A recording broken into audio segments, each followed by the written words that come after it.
Hi, my name's Leah, and today I'm joined with my group members Jocelyn, Juanita, and Jasmine. Today we're going to be talking about the movie We the Animals and some themes that we found to be relevant to this course.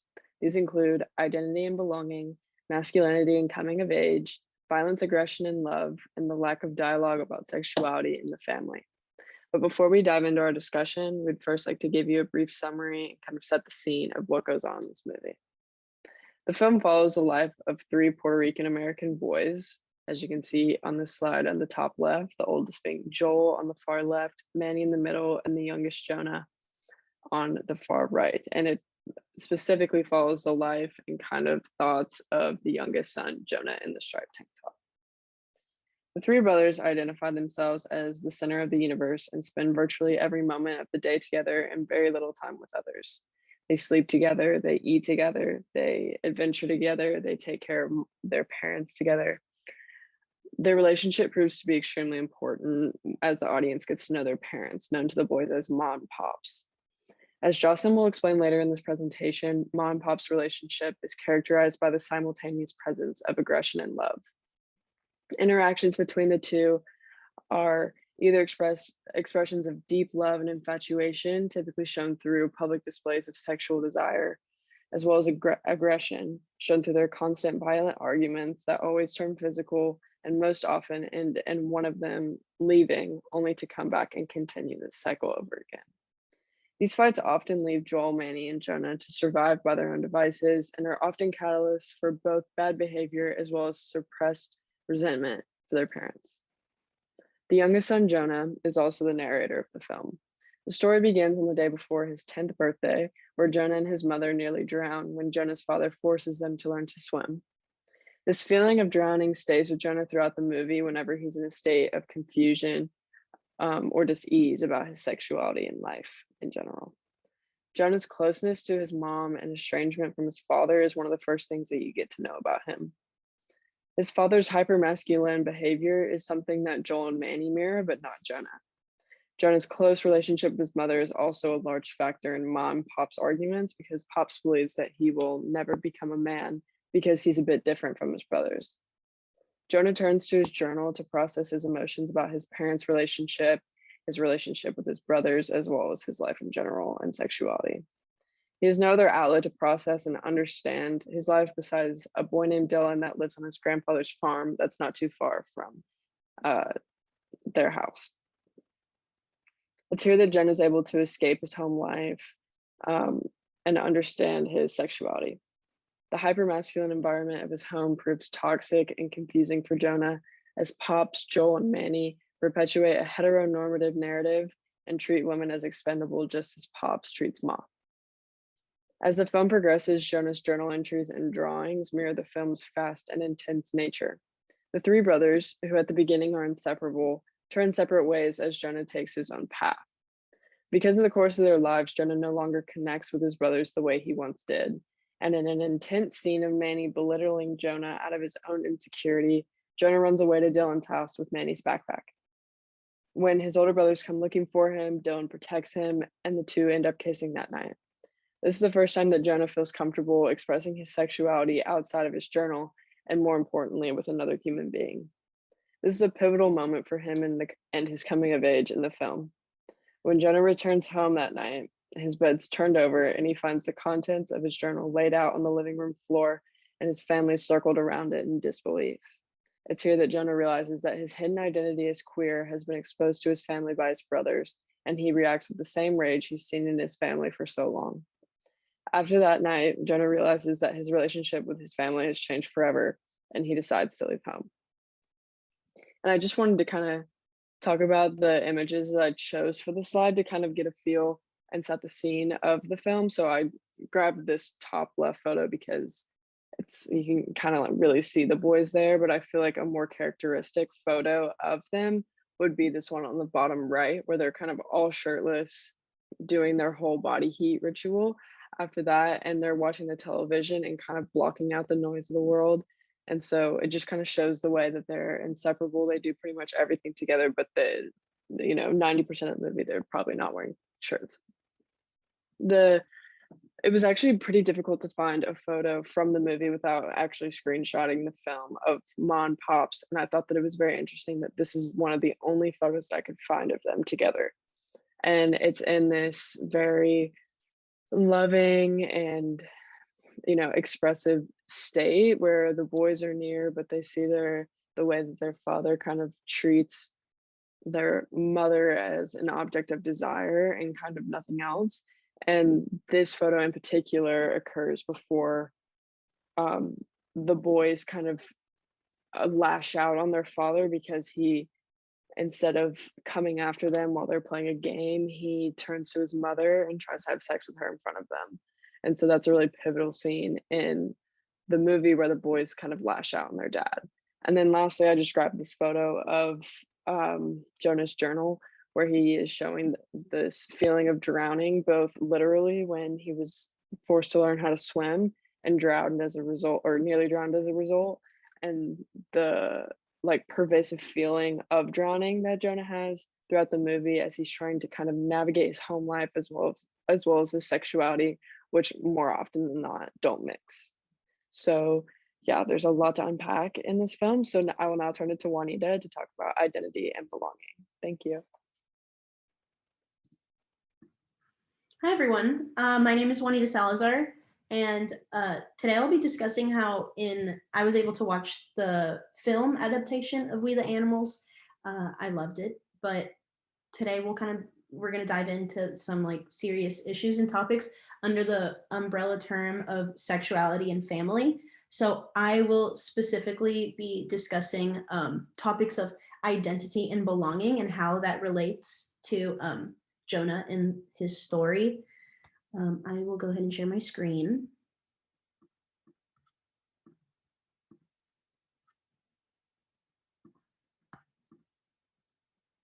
Okay, so first beginning with kind of how I found this movie to be laid out, it felt like there's tone shifts as the movie progresses. It feels like at the very beginning, it's very memoir type style, almost testimonio type style, where things are very like matter of fact and like one thing after another happens, and then it feels like it moves in real time and he's just kind of experiencing home life, so it gives you a good sense of what his home life is like. And then it kind of transitions into a more like introspective self-discovery type of like coming of age story where as he gets older and older, it feels like he notices a lot more differences between himself and his brothers, and they used to be like three peas in a pod, like best friends, do everything together. But as he gets older, he kind of notices how he differs from his brothers.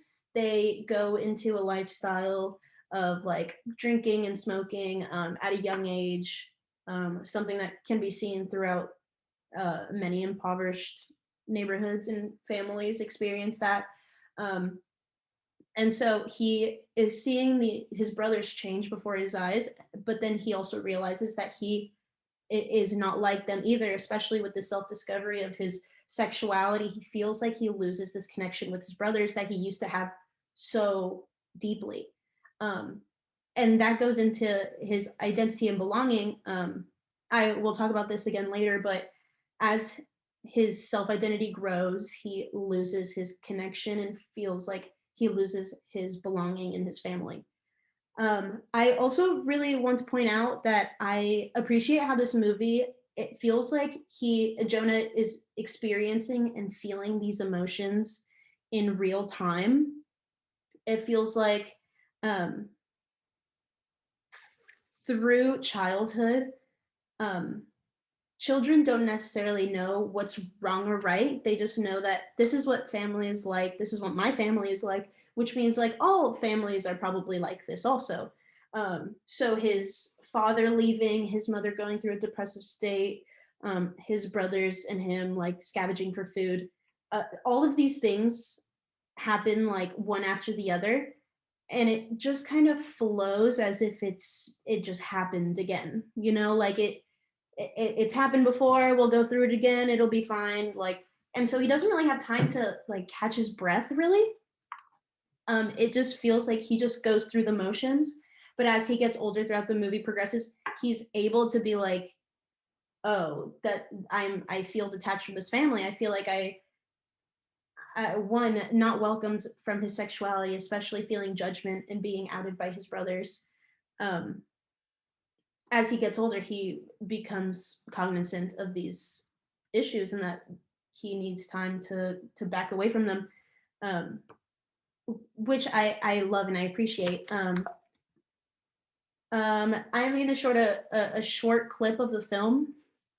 Um, I guess for a little bit of backstory, this is right after his brothers out him, and show all of his parents, all of his drawings, all of his like deepest, darkest emotions that he feels through these drawings. Um, this is right after that. And so this, I believe, is like the breaking point where he goes into full, like he is forced to take on his baggage of his self-identity, especially his sexuality, in front of his family, which is kind of mortifying and absolutely terrifying for him to do. Um, and so this is right after that. And also, the scene is kind of from a pirated website, so I need to be able to like click through um, some of the ads that will show. But I'll start it at like 3. Okay.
Yeah, I love that closing scene. I think it's so powerful and so profound.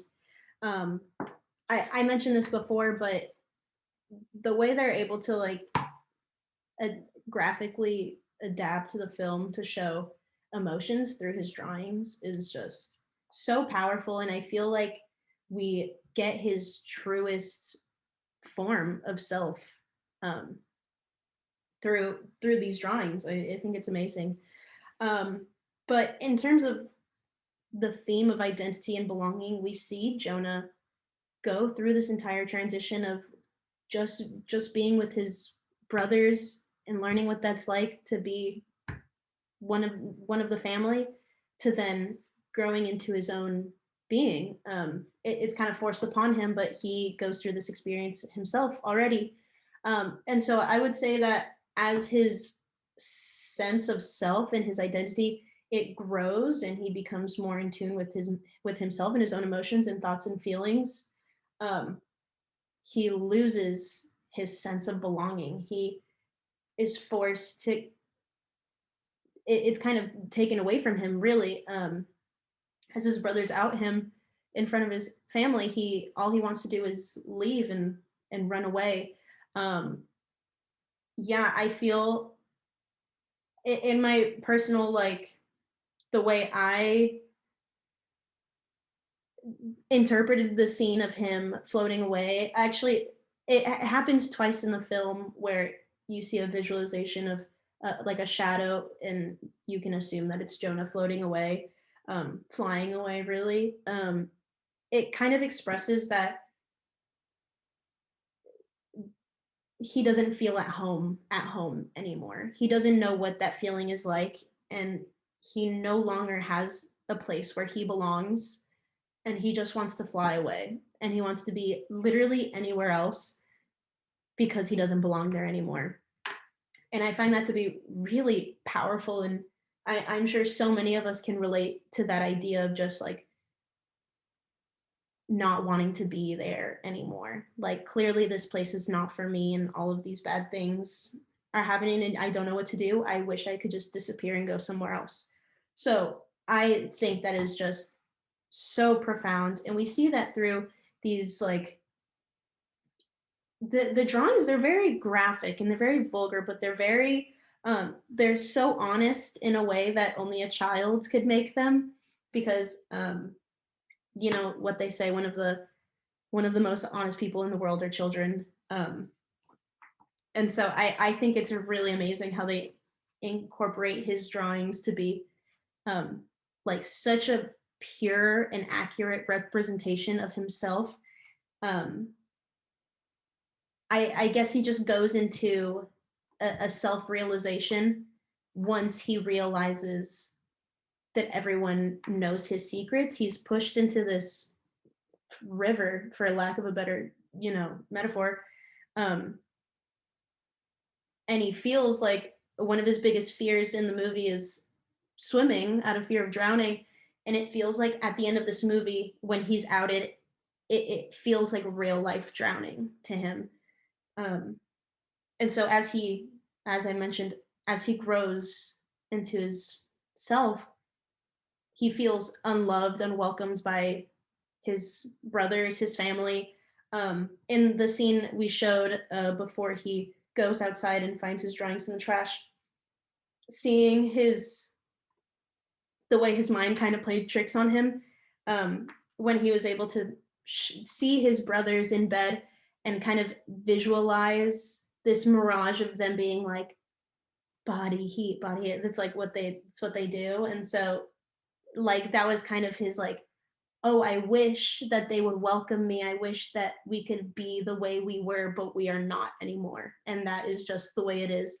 And so seeing that scene and then it kind of happens exactly the same, but in real time, in reality, um, was just absolutely heartbreaking because in his own mind, he already lost connection with his home and he doesn't feel like he belongs the way he used to anymore.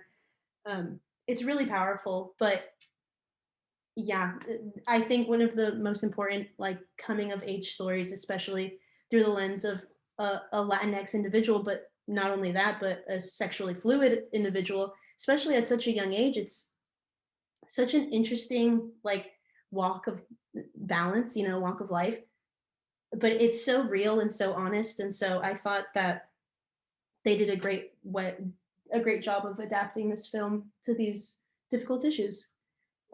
Yeah, thank you so much. Hello, my name is Jasmine Torres, and I will be discussing the subject of masculinity and coming of age from the film version of We the Animals. Let me share my screen real quick. Okay, so the image of masculinity is very heavily influenced by the Latinx culture. Pops, who is the father of the boys in this story, is Puerto Rican and definitely demonstrates the machismo ideal in his household. The shifts in familial relationships as the boys get older is greatly demonstrated throughout the film. It also ties into Jonah's journey of self-exploration, how he is trying to figure out what kind of person he is, whether it's from his form of sexuality or personality-wise in comparison to his brothers. Another matter that plays a very important role in these subjects is the treatment of Ma, which is the mother, throughout the story. Pops is the main example of masculinity for the household, and unfortunately, he asserts his dominance throughout the film with the use of violence towards Ma, and that is both physical abuse and verbal abuse. The boys play rough to assert their dominance towards each other. It is playing into the idea of boyhood and growing up. Between brothers, you roughhouse, you kind of learn the tough way. And a quote that I got from the narration, which is by Jonah, is that they wanted more volume and more muscles. So the louder you are, the stronger you are, the more of a man you are.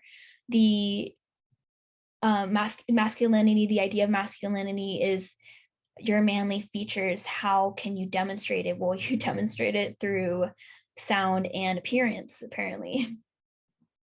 There's a scene in the film where Pops calls Jonah pretty, saying that Jonah is his pretty son. The significance of the use of this word pretty is that it's not commonly used when describing a man. Usually when you are complimenting a man's appearance, you say that they are handsome or very good looking. When you use the word pretty, it's more feminine, and oftentimes it's used in a degrading way.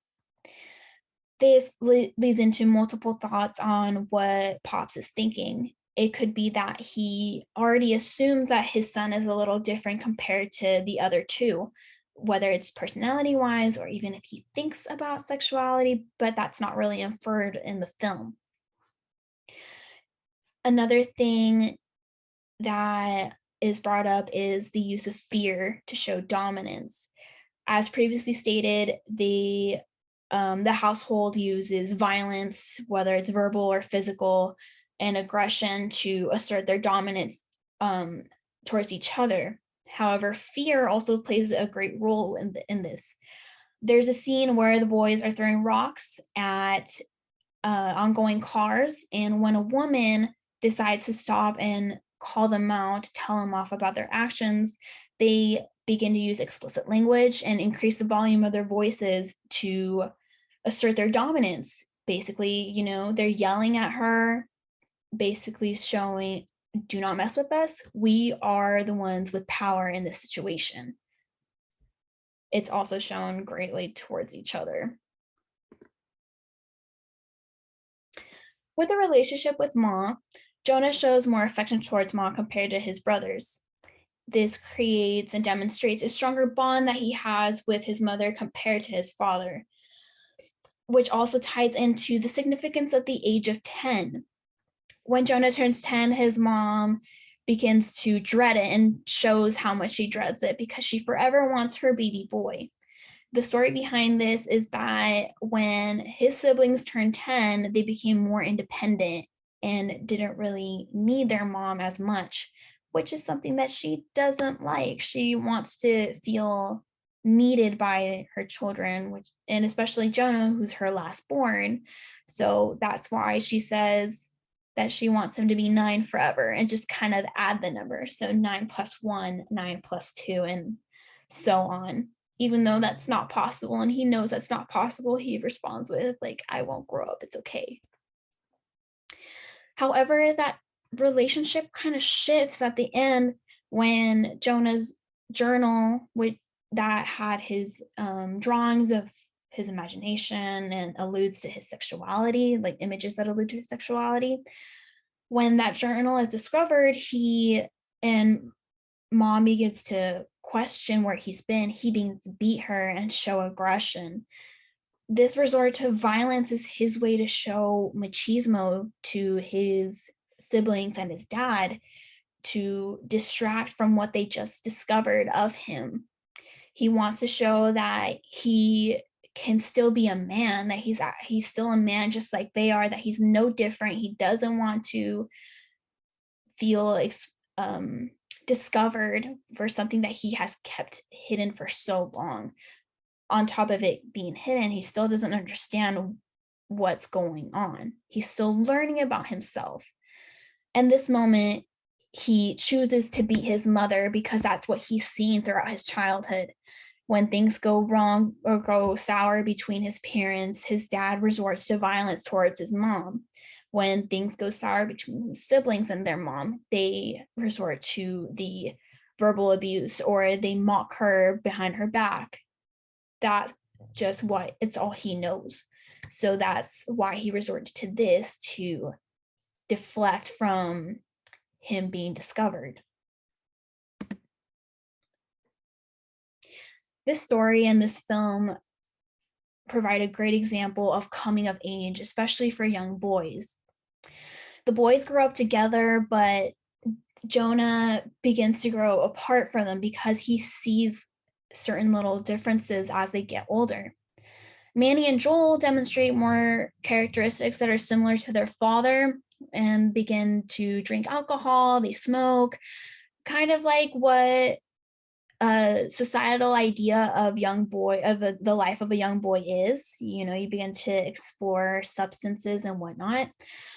When Jonah shows different likes and interests by different actions, he's constantly called weird by his brothers. They question his actions and wonder, like, why is it that he does something so different rather than doing all these things with us? So that begins to create the question between his siblings and him.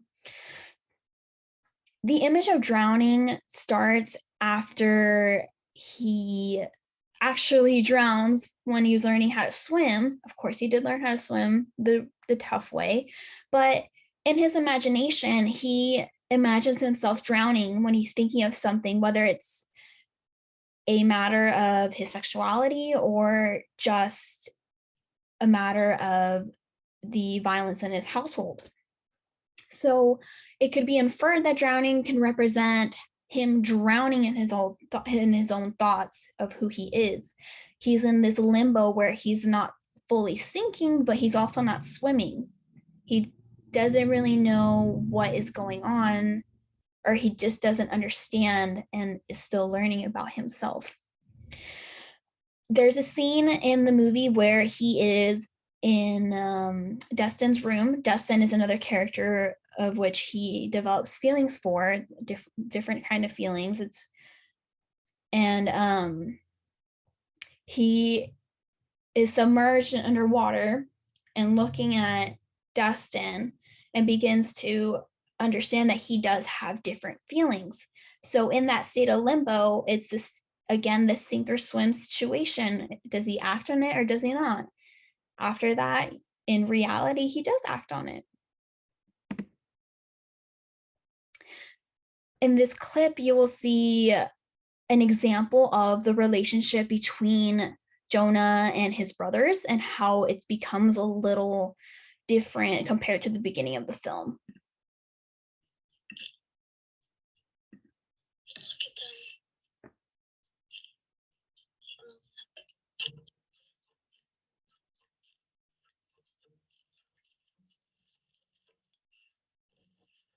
Guess so. Where'd you get that? Pops Cross, the kid in my class.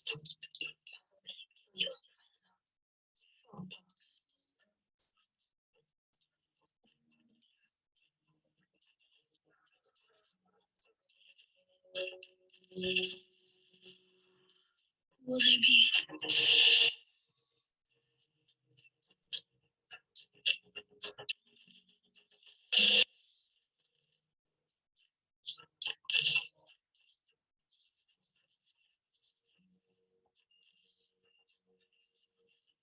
Going.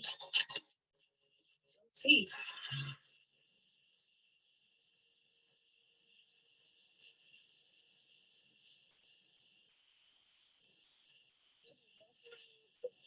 You said you like it.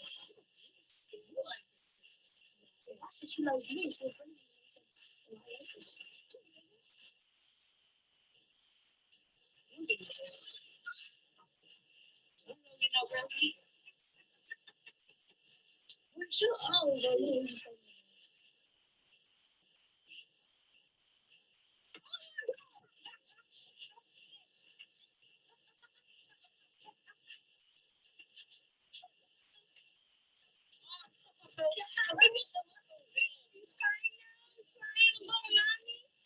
don't be such a little bitch.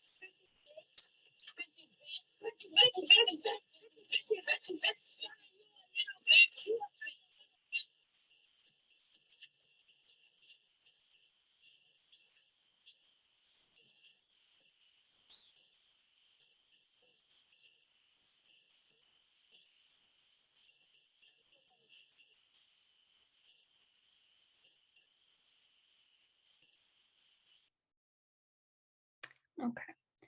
So there was a lot shown in this clip of the relationship. It's very different compared to how they first started, where they were very united and nothing could really separate them. Treatment was basically the same.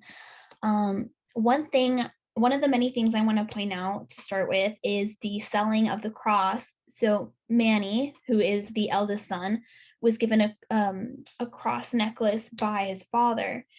And by selling it, and obviously the explicit language that was used, it demonstrates his detachment from his father, how he no longer really cares about what he thinks.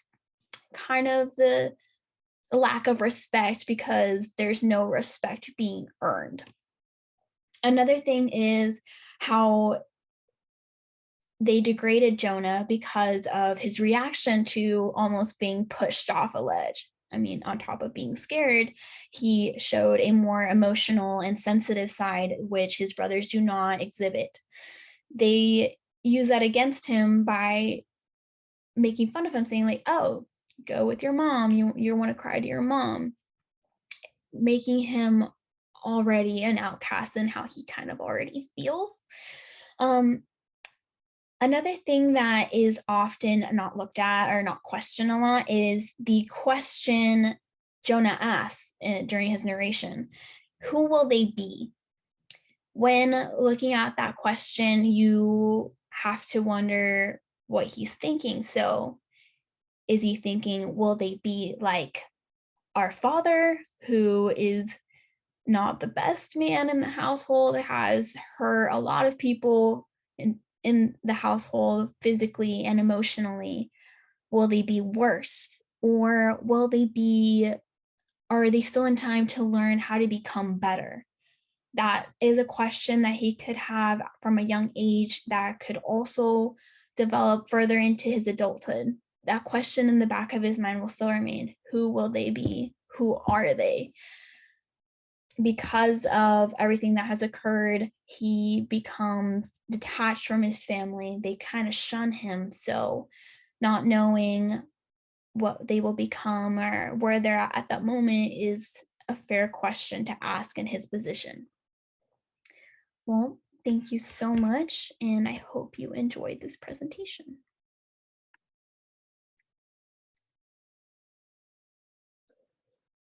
Hello, everyone. My name is Jocelyn, and under this topic of family and sexuality in the movie We Are the Animals, We also see the subtopics of violence, aggression, and love, which is what I'm going to be talking about today. So let me share my screen really quickly. Slideshow. Okay. So the violence, aggression, and love are pretty much intertwined in this film. We can see from the very beginning that there really is no distinction between these three, and they're mostly seen all together, or they're expressed all in the same matter. So this shapes the mentality of Jonah and his brothers. So basically showing them that all three of these subjects are the same. And like I said earlier, they're expressed the same way in their family. And they're used all to show love, basically. So they use violence and aggression to show positive feelings instead of just negative feelings. And then we see how this impacts Jonah on how he can express his sexuality with his family. So through the film, we notice that he has difficulty expressing how he feels with his family and his true identity with his family because they have a history of violence and aggression. As we see the first one being violence, they come from a pretty abusive household. The father in this case is the constant violence. He shows violence against not only the mother, but also Jonah and his brothers as well. So one of the first clear examples we see this is the fight that they have after they go swimming. Jonah is the youngest of the three, and he still does not know how to swim. He never really showed any interest. He's always been more of the calm one, the more relaxed one.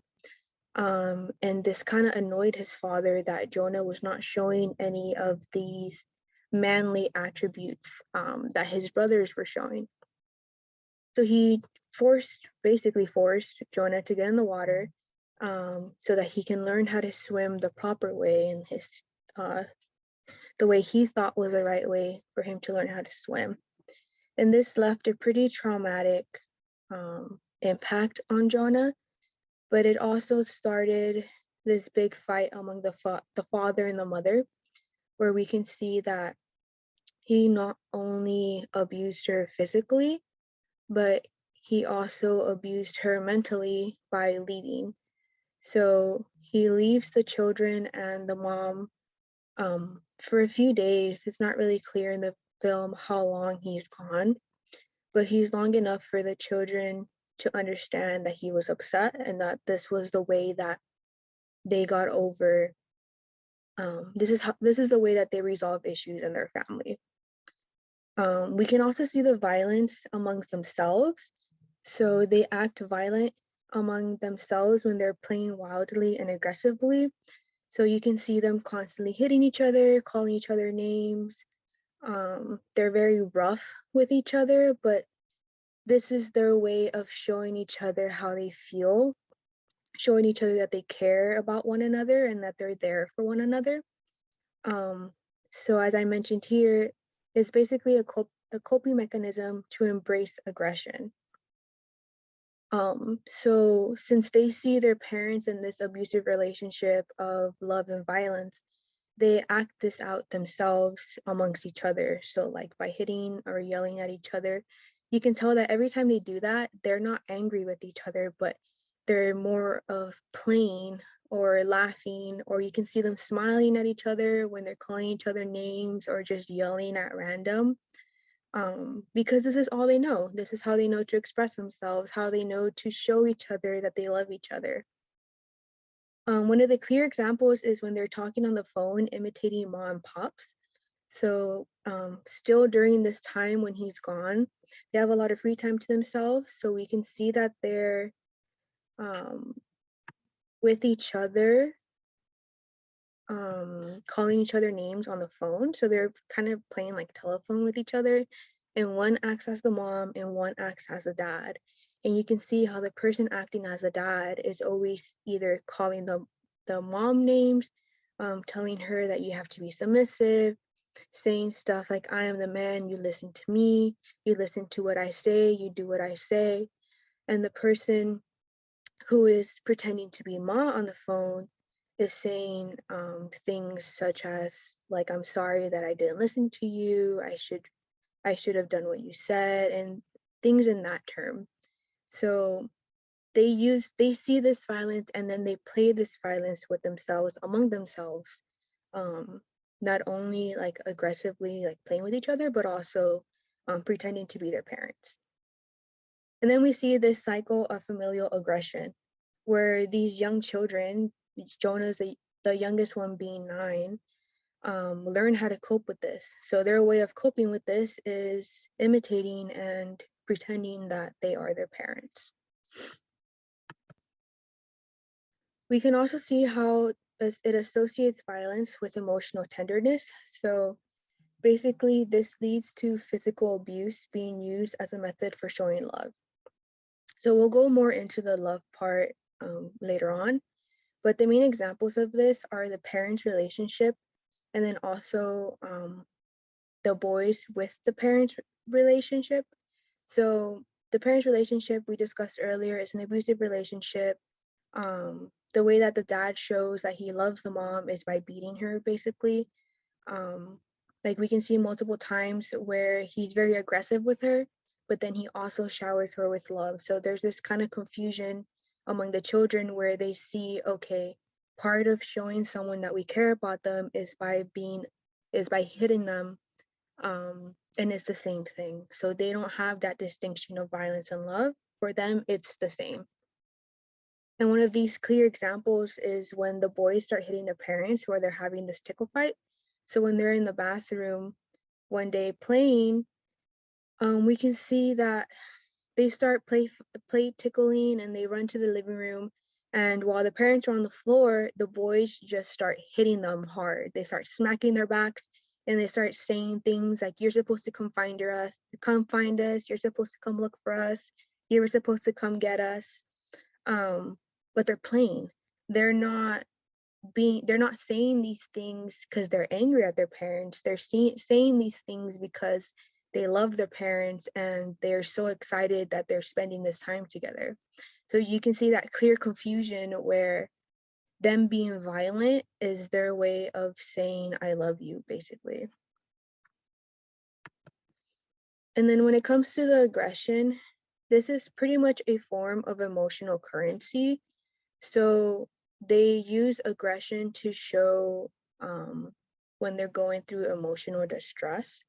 So one of the clear examples is when Pops's car breaks down when they're coming home from work. He's already in a bad mood because he got fired by his manager because he found out that he was taking his kids to sleep there while he was working. So he was already in this emotional distress to begin with. And then the car breaking down kind of just blew him completely. So we can see during this time that he starts to physically show that he's in distress. So he starts tearing up and crying a little bit. You can see the tears. And the children notice that their dad is going through this, and their way of showing that we're here for you, we understand the situation, is by yelling. And they start yelling at the top of their lungs. They each start yelling.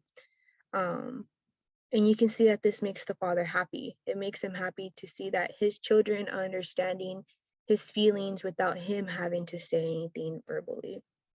So we also see that this is a source of self-destruction. So the narrator cannot openly share his feelings of alienation with his brothers.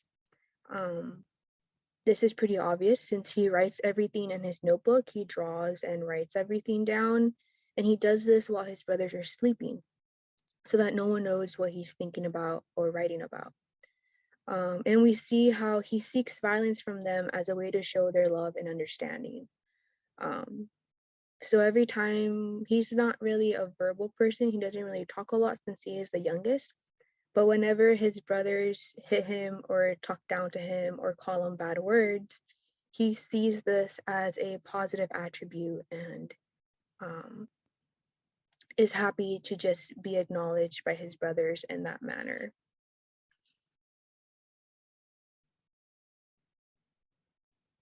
Lastly, we come to love, which is obviously not shown in a kind and nurturing way. So it is, as talked about before, it is shown through aggression and violence.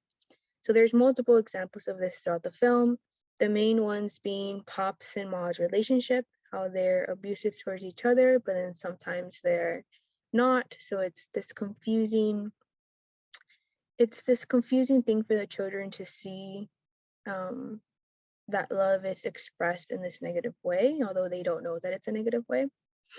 And then the relationship among the brothers, as I mentioned earlier, they're always aggressive towards each other, hitting each other, calling each other names, but they're still there for one another. They still love each other.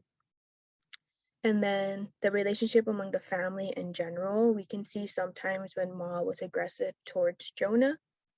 When Jonah was trying to express himself emotionally, she kind of just pushed him away, but he knew that she was still accepting his emotional distress since she reacted in a violent way. And then basically, there is no other form of love language. So Jonah seeks violence from his family when they find his journal as a way of acceptance. When his secret finally comes out, the only thing that he can think of is that they're going to either hit him or verbally abuse him. And he's okay with that because that's how he sees his family loves each other and shows each other love. So in the end, violence, aggression, and love, these big themes and topics leave Jonah at a loss on how to express his sexuality. Towards the end of the film, we can see that he is more distant from his brothers. He is starting to notice that he doesn't really necessarily follow all of their ideas and thoughts and doesn't necessarily think the same way as them or act the same way as them. So we see that he ends up leaving his brothers to explore his sexuality, which has been on his mind constantly throughout the whole film. And while he's out exploring his sexuality, his family actually finds his journal. And his journal is very descriptive. It has a lot of drawings that he does. It has a lot of writing. It's his way of expressing his feelings and his sexuality without actually telling anyone. So obviously he didn't expect anyone to either read it or see these images. And the images are pretty graphic. So the family pretty much understood what Jonah was thinking when he wrote these, when he drew these. So basically Jonah was left at a loss in that he wasn't able to express to his family how he was feeling. His family found out without him being ready, without him being ready to say anything, basically.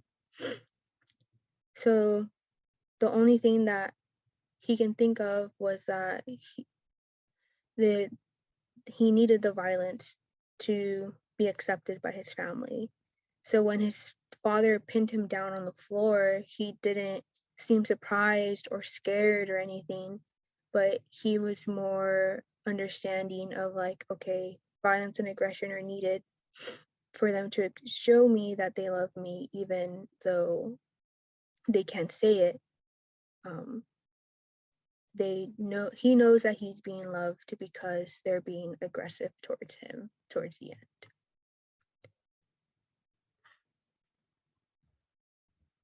Hi, it's Leah again, and I'm just going to be wrapping up our presentation with a discussion about the lack of dialogue of sexuality in the family in the movie. Throughout this presentation, we've discussed many factors that contribute to the lack of dialogue of about sexuality in the family, most notably the relationship between Ma and Pops. Their relationship, as it swings from lust to rage, is often confusing for Jonah and his brothers. When our group first came together to discuss the project, we thought it was interesting that sexuality and family were grouped in the same week's discussion. But after we watched the film and discussed what we wanted to talk about, we concluded that these topics are important to talk about together. The role that sex and sexuality play in the family is critical to the coming of age and development of children. And in We the Animals, it's critical to Jonah's understanding of his sexuality. With that being said, I thought it was the best way to understand the theme. It would be most helpful to examine it through the lens of all themes that we've discussed so far. And then I chose this photo because it's the first time that Jonah really feels like he's drowning, or that we're introduced to his feeling of drowning when he was learning to swim. And so this feeling is pervasive throughout the film. So I thought it would make the most sense to include it. So through the lens of identity and belonging, Jonah has a hard time understanding who he is because he doesn't see his identity in the family. And I think that Juanita made a really good point when she spoke to how powerful it was to see Jonah's feelings shown in real time. And specifically how children, they don't know what's right and wrong. They just know what is and what exists in their life. And so Jonah has no way of knowing that there's kind of this whole world where his identity is accepted and discussed freely. And so this is the only way that he knows it to be. And so it's very difficult for him to find his place and his role in his family. And his home life becomes really limiting because his reality and his emotions no longer mix. This constantly brings him back to the feeling of drowning that we see throughout the film, and he doesn't feel like he belongs to his family anymore. And this feeling is highlighted the night that he's outed to his family by his brothers, and his entire journal is revealed all of his like deepest, darkest emotions and feelings that he really hasn't even begun to understand and conceptualize is revealed to his family. And that was the only place that he was able to express himself, and it was taken away. And so these feelings of drowning were just only amplified that night. And that's why the following morning, as you can see in this photo at the very bottom, he decides to fly away from home and leave home and just kind of start his personal journey. And because his home life is limiting and he can't really be he can't be the highest version of himself if he stays at home. Secondly, through masculinity and coming of age, there's Pop's masculinity, and then there's no other guidance, no other way for these boys to go. And so that, of course, is also extremely limiting for Jonah because he identifies more so with his mother, and he kind of is more in touch with that side of himself. And so he questions his own masculinity in a way because it's not this hyper aggressive masculinity that his father displays and that his older brothers Joel and Manny mirror. There's no dialogue about what it means to be a man and be masculine throughout the movie. It's the boys just watching what their father does and kind of conceptualizing that for themselves and coming to terms with what that may mean. And so it's a lot of action mirroring, which is extremely dangerous in this situation. His masculinity is shown in the way that their father treats their mom, and how when they fight, his answer to those kinds of problems is leaving them only to come back and fight with her more. And in this other photo on the top right, his anger getting the best of him and losing his job, and just like the day-to-day treatment of the children and also his wife. That's how they kind of learn what it means to be manly and masculine. And the toxic hypermasculinity present in their father characterizes the way that they grow up and understand who they're going to be. For Joel and Manny, even though they resent their father for the way that he treats him, ultimately use him as a blueprint for their identity because he is the sole male figure in their life and they don't have anybody else to look up to. And like I said, since Jonah's more in touch with his mother and kind of her feminine, but just kind of that more nurturing side, he's not like Manny and Joel in that way. He's very reserved and very to himself. It divides him from his father and his brothers. And as they become more masculine in their father's way, Jonah can't relate to them anymore. And he just like as all the men grow up in the house and their mom loses power, Jonah loses that power in his household as well.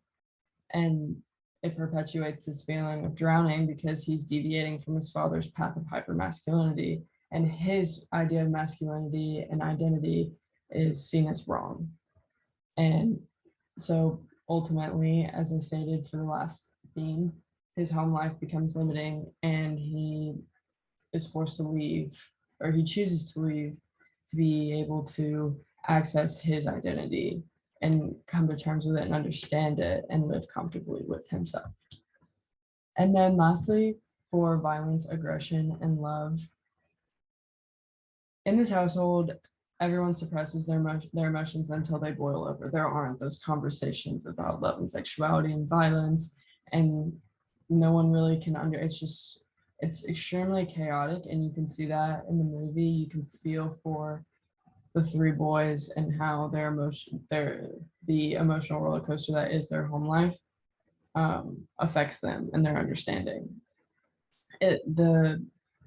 Everyone suppressing their emotions, shown through Pop slashing out on Ma.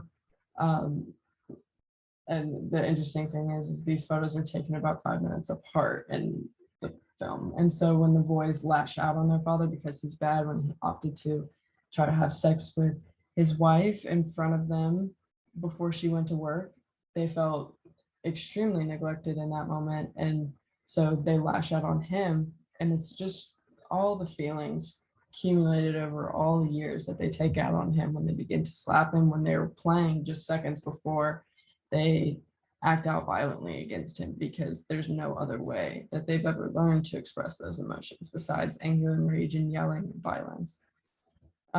As well as Jonah's ultimate meltdown at the end of the movie when his identity is laid out there in front of his family without his consent. He ultimately hits his mom, hits his dad, and they're all trying to hold him down because he feels like he's drowning and he doesn't have any other options and ways to express himself. And these feelings of love and hate and the way that they're simultaneously present is extremely confusing for the coming of age of Jonah, and just the way that they talk about these things, because there's love and aggression so close to one another that Jonah feels like if he talks about his feelings and his sexuality with anyone, that will be met with the same anger and violence that every other conversation has in their family. And so it's a very dangerous situation for him because he doesn't really have that outlet. And so he turns to his notebook, and then that's ultimately taken from him as well. And then basically dialogue of sexuality in this movie is displays of sexuality, as you can see in the top photo here, between Ma and Pops, and just the way that they understand sexuality through the actions of their mother and father. And so it's not dialogue, it's displays, and the displays that they see at all are heterosexual between Ma and Pops. And so Jonah has no way of understanding what that looks like for him if that's not his reality, which it isn't. And so it just combined. Even so, when they see sexuality, they see their Ma and Pops fighting and then loved up against one another. So it's extremely confusing as they swing back and forth between lust and rage, as I said before.